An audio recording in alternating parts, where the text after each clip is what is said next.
coverage. A final farewell to President George H.W. Bush laid to rest tonight in Texas. A look at the tribute for the nation's 41st president. It was different than anything I've ever experienced. Local graduate participates in memorial services for former President George H.W. Bush. How he's reacting to the experience. You're watching KESQ, the Desert's news leader. This is News Channel 3 at 11.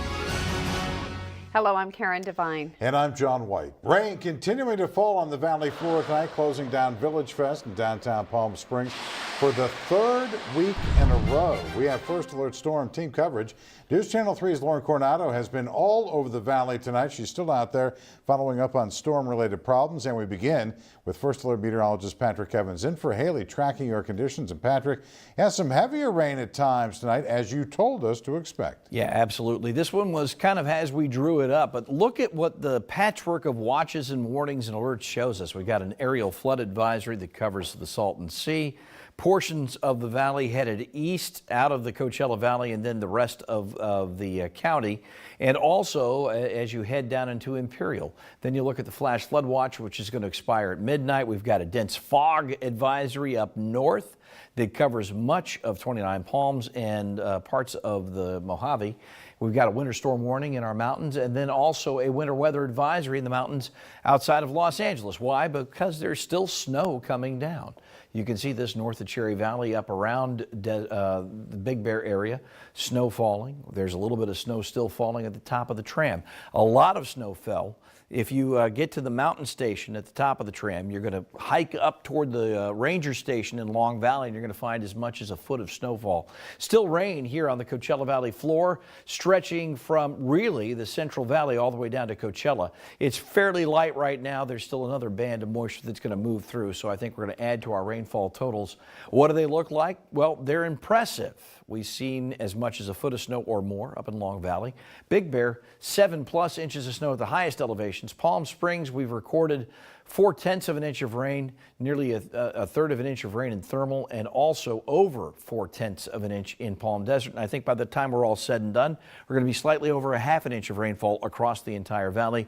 Turn off your sprinklers. You don't need them. You can just let Mother Nature do the job for another couple of days. Let's go back over to John and Karen. All right. Thank you, Patrick. The storm hitting hard in and around the Coachella Valley tonight. Some businesses in downtown Palm Springs taking a hit after Village Fest was closed for the third week tonight. This time it was due to weather. News Channel 3's Lauren Coronado has been tracking conditions on the road all day. She joins us now live in Indio. Hey, Lauren, what does it look like out there? Well, I'm not sure if you guys got it, but I just got sprayed by a car here. We're on Avenue 48 and Highway 111 where there is some flooding. We definitely saw it as that car passed by. The water really coming to my ankles, and we're seeing a lot of these pocket floods throughout the entire Coachella Valley. Luckily, there are a lot of Caltrans crews out really getting ready to clear any debris that falls onto roadways. The mountains is really bad, so we advise for people, everybody around here. It's raining, so be careful. Some good advice for drivers tonight. A small rock slide coming off the Little San Bernardino Mountains onto Highway 62 between Morongo Valley and Desert Hot Springs. Caltrans crews removing debris in minutes. Another crew in Cabazon monitoring pockets of flooding in nearby neighborhoods. And as you enter the Coachella Valley, you can see all this runoff rushing onto Indian Canyon here at the Whitewater Wash, and even light flooding along the roadways. In downtown Palm Springs, some small business owners like Natalie Espinoza, owner of Coco Lulu, closing up shop early. It really went silent tonight. This is probably the worst I've seen it. Village Fest canceled for the third week in a row. Last week we had a lot more traffic because they kept the street open. This week was a lot more rain. They closed the street, and we thought the vendors were coming. They didn't. A lot of disappointed people. You know, we planned the whole thing around Thursday evening. In town from Portland, Oregon for Village Fest, Donna and Mark Howard expecting much different conditions. Sunshine. That's exactly why we wanted to come out of the rain here. But we'll be back again next year. Hopefully we'll get better weather. And I can almost guarantee they're going to get better weather. It's not often we get this much rain. I just want to show you guys one more time how flooded it is here on Highway 111 and Avenue 48. You're seeing a lot of cars really turn the corner pretty fast. I'm sure you guys saw them spray me a little bit ago, but it's just a reminder to slow down. It's really easy to hydroplane, and of course, Caltrans and California Highway Patrol say it's really easy to get stuck in any kind of rainfall. So only about 6 inches of rain can actually lift your car off the ground. Another reminder to turn around, don't drown. Reporting live in Indio now, Lauren Coronado, News Channel 3. Very important advice. Thank you, Lauren. The rain is causing some issues for residents at an affordable senior housing complex in Palm Springs. Melinda Rosas is a 70-year-old disabled senior. She says her roof leaks every time it rains at her apartment in Palm Springs Point. That's a Section 8 housing complex for seniors. Rosas and her caretaker say that they've tried to get it fixed for years. They tell us management sends crews to make repairs, but the problem is usually bigger than a patch. They say other residents have the same complaints and the owners should replace the roof. We're not a priority because we're old people and disabled, and so we don't need any attention, or they're too busy. There should be no leak, moisture, or any water coming down from that ceiling. John Stewart Company, which owns that building, we have not gotten a response. Our First Alert weather team will be tracking this storm and will continue to bring you up-to-the-minute details on News Channel 3 and always online at KESQ.com. You can always get updates from our First Alert weather app. Just search KESQ First Alert. President George H.W. Bush laid to rest in Texas. Next on News Channel 3, a look at the final goodbye to the nation's 41st president. And a man who grew up right here in the Coachella Valley participated in services this week for the former president. What he's saying about that honor. You're watching News Channel 3, the Desert's news leader. Tonight, President George H.W. Bush has been laid to rest in his adopted home state of Texas next to his wife Barbara and their daughter Robin. As Elizabeth Herr reports, the burial caps a 4-day tribute to the nation's 41st president. President George H.W. Bush took his final trip on this train named in his honor. With thousands lining the entire 70-mile route from Houston to College Station, pausing to pay their final respects.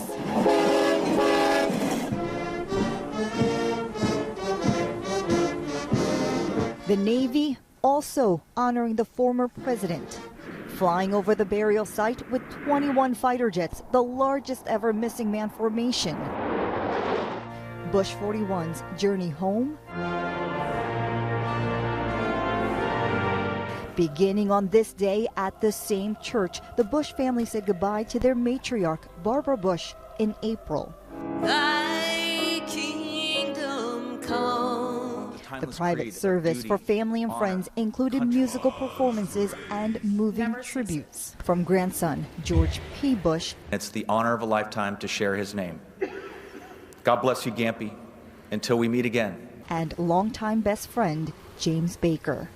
My hope is that in remembering the life of George Herbert Walker Bush and in honoring his accomplishments, we will see that we are really praising what is best about our nation. The burial service was private with just family members. The grave site will be open to the public beginning this Saturday. Elizabeth Herr, ABC News, College Station, Texas. A local man had the honor of participating in President Bush's memorial service in Washington, D.C. Looking to high school graduate Ronald Johnson had the honor of being a U.S. Navy ceremonial guard and honor guard as President George H.W. Bush was lying in state at the Capitol Rotunda earlier this week. We spoke with him about the experience. It was different than anything I've ever experienced. I am used to my other missions here at the command, which is just executing funerals for our fallen sailors at Arlington National Cemetery. This mission was a lot bigger. I was just like, hey, I'm just a sailor here to do my job. I know what's behind this mission is really big, so I really have to do everything right and proper. Johnson is a petty officer, 3rd class in the Navy. Johnson tells us he also participated in memorial services for John McCain back in September.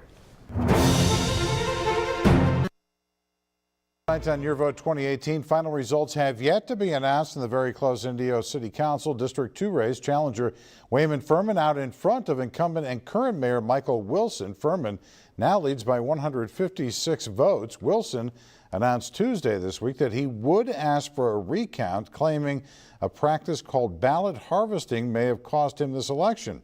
The registrar plans to finalize results by tomorrow. A final update then expected any time. Stay with News Channel 3 for any breaking developments when the results go final. Social media is reacting to our story last night on local police agencies holding media access to their scanners. Next on News Channel 3, we share some of the responses pro and con from viewers. And in your forecast, we're tracking a storm that's gradually moving out of the region, but we're picking up still more rainfall. I'll tell you all about it in my First Alert forecast straight ahead here on News Channel 3.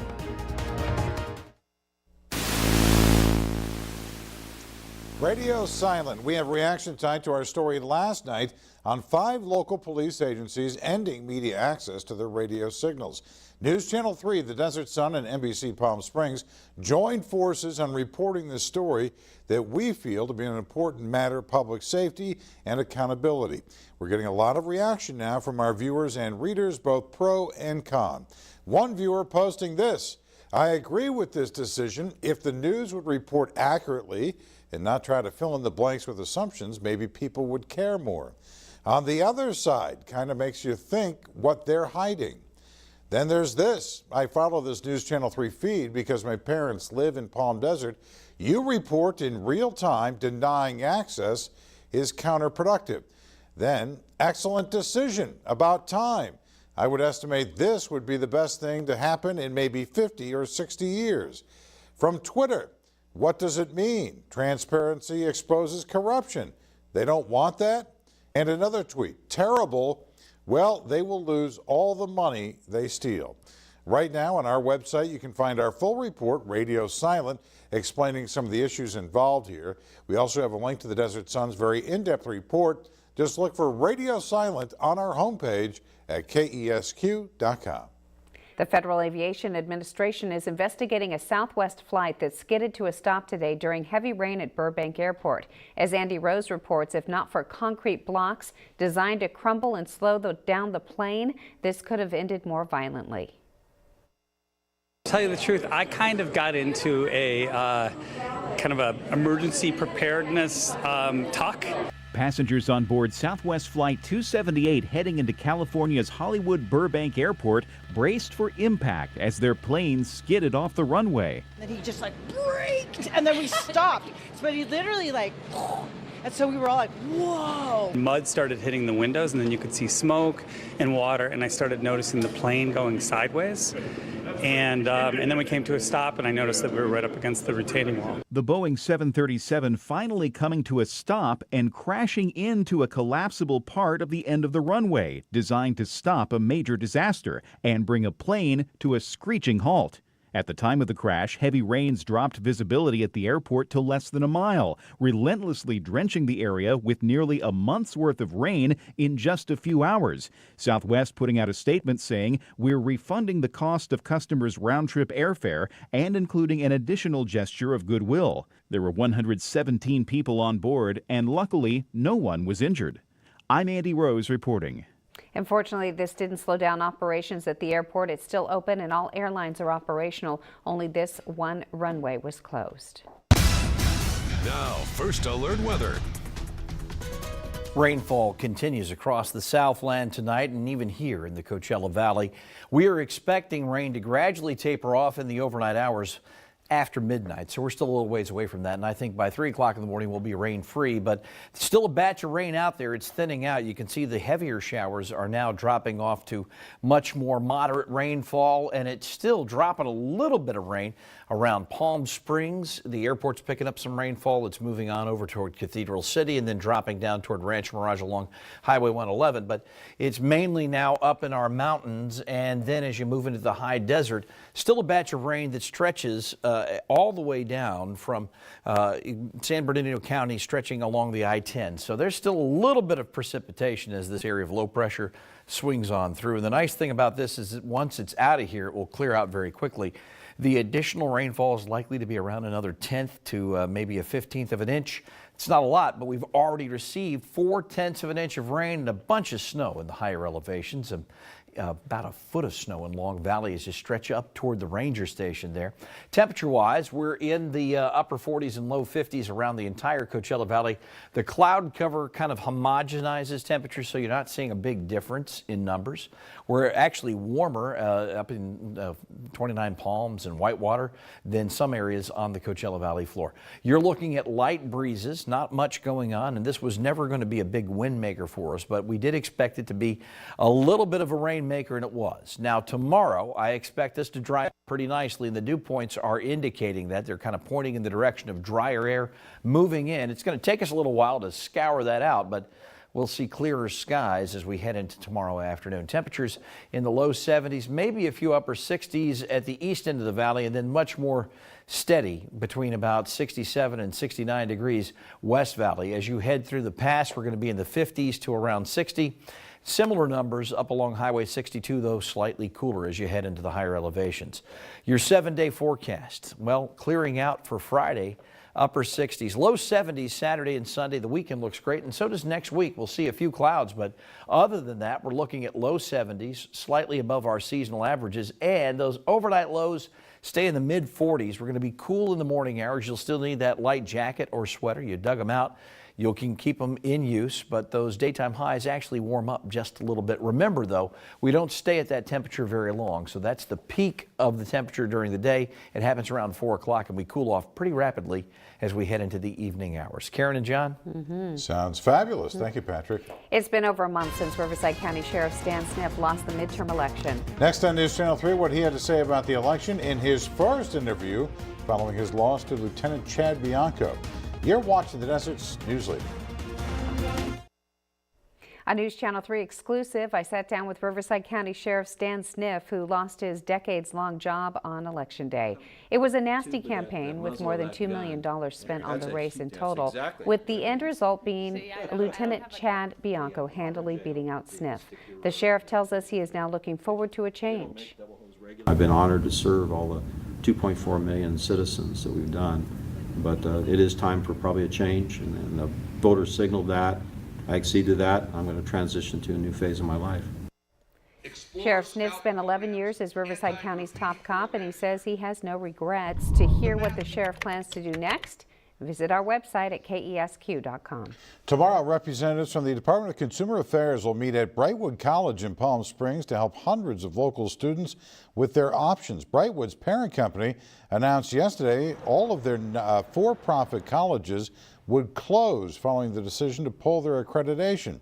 We spoke with the local campus dean today. He says students in Palm Springs knew the school was closing in July, but everyone was led to believe they would be able to finish their degrees first.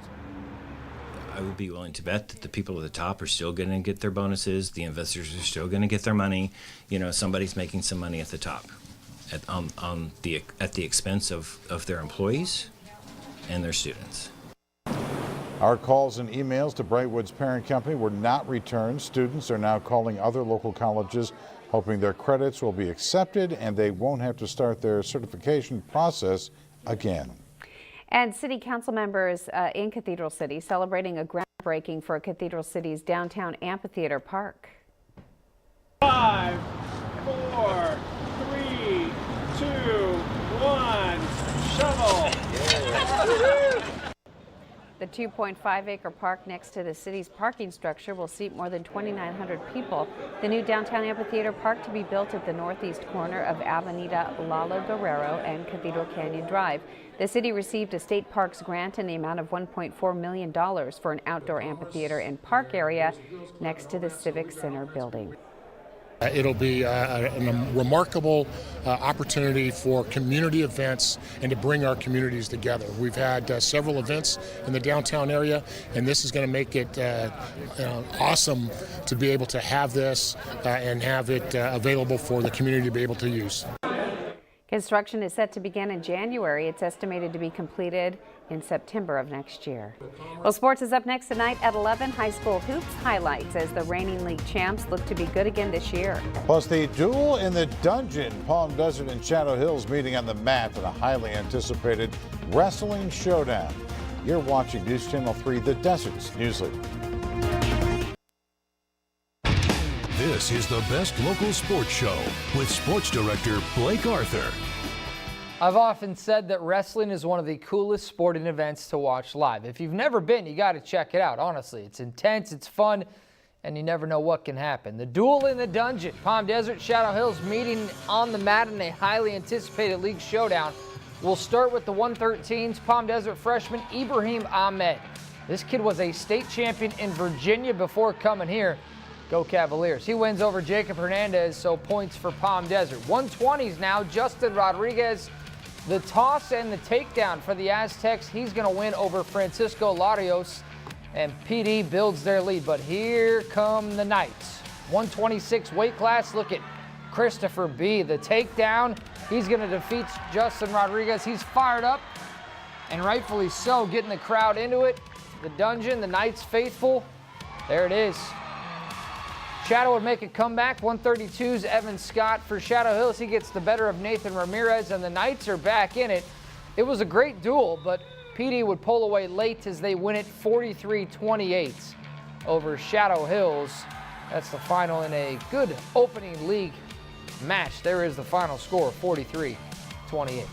Hey, speaking of Palm Desert, first time seeing their boys basketball team tonight. Aztecs at home against Desert Christian Academy. Karsten Williams, the rebound, step through in the putback, football player showing his basketball abilities.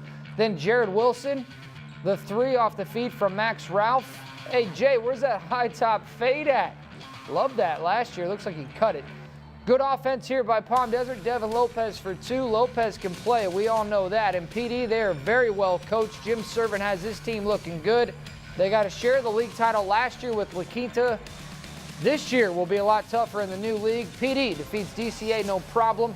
Conquerors are very young and rebuilding their program. All right, back to Shadow Hills. The girls soccer team is off to a strong start this season. They're having fun doing it, too. That's the best part. They are 4-1-1. 4 wins, 1 loss, 1 tie under first-year head coach Tom Woodworth. And although it is still very early in the season, the Shadow girls are looking to carry their preseason success into league play, which starts next week.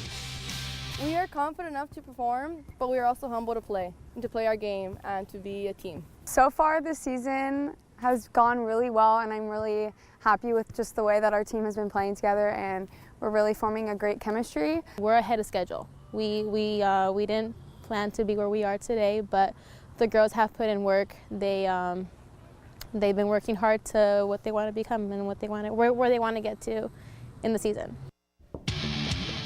Hard work paying off. Staying local, 3 College of the Desert coaches recognized this fall semester Pacific Coast Conference Coaches of the Year. Men's soccer coach Enrique Cardenas, women's soccer coach Garrett Estrin, and women's golf coach Aaron Lynn. So congratulations to all 3. Cardenas on the left there, Estrin on the right, and you saw Lynn out on the golf course. Finishing the NFL, Jaguars, Titans, Thursday night football, and well, they know how to put on a show and party in Nashville. Titans running back Derrick Henry, he stole the show, gave them reason to party. 238 yards, 4 touchdowns, including this run, one of the best you'll ever see. 99 yards, he had 4 stiff arms. I mean, he just said, get off me. I'm bigger, I'm faster, I'm stronger. Get off me. I mean, that's pretty crazy. I can watch that on loop. For all you that don't know what that is, it's a TV term. It just means we replay it. But here's another one. That's his 4th touchdown of the game. Just pretty crazy. Derrick Henry, sensational night. Fantasy-wise, John, you don't have him, right? Don't have him, no. I'd be dancing right now if I did, though. 51.8 fantasy points. They tried to get him a 5th touchdown. Did they? Yeah. Just didn't like it. That does it for us tonight at 11.